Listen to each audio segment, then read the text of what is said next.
नमस्कार, स्वागत है एक बार फिर से चुनावी समर में। हम लेकर आए हैं आपके लिए बीएसपी फैमिली के कुछ और अपडेट्स। यूएससीआईआरएफ के दम से मोदी सरकार हुई बेदम।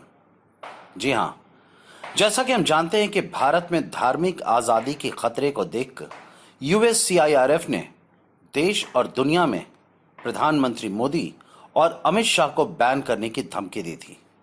हालांकि मोदी और शाह अभी भी आजाद घूम रहे हैं, लेकिन आज की चर्चा हम यूएससीआईआरएफ की पुरानी बातें नहीं, बल्कि यूएससीआईआरएफ के सालाना रिपोर्ट की चर्चा करेंगे, जो प्रधानमंत्री मोदी और अमित शाह के लिए किसी बुरे ख्वाब से कम नहीं है।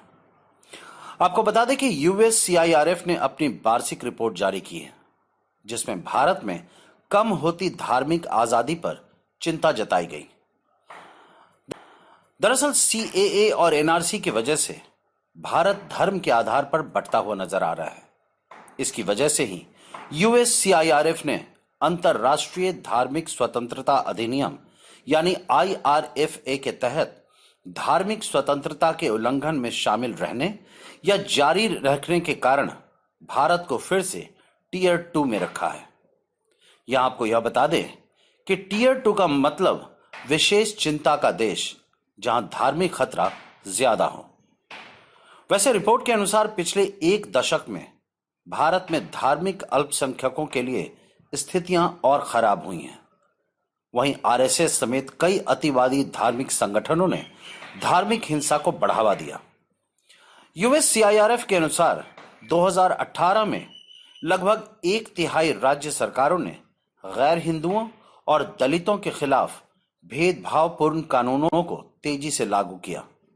इसके अलावा हिंसा से जुड़े गौ रक्षा दलों ने भी मुख्य रूप से मुस्लिमों और दलितों को निशाना बनाया। इसके आगे यूएससीआईआरएफ ने कहा कि भारत में गौ हत्या या जबरन धर्म परिवर्तन के झूठे आरोपों के आधार पर किसी व्यक्ति की हत्या करने वाले मामलों में भी पुलिस ने ढंग से कार्रवाई नहीं की, जिसकी वजह से देश के सुप्रीम कोर्ट ने भी इस पर निराशा जताई थी।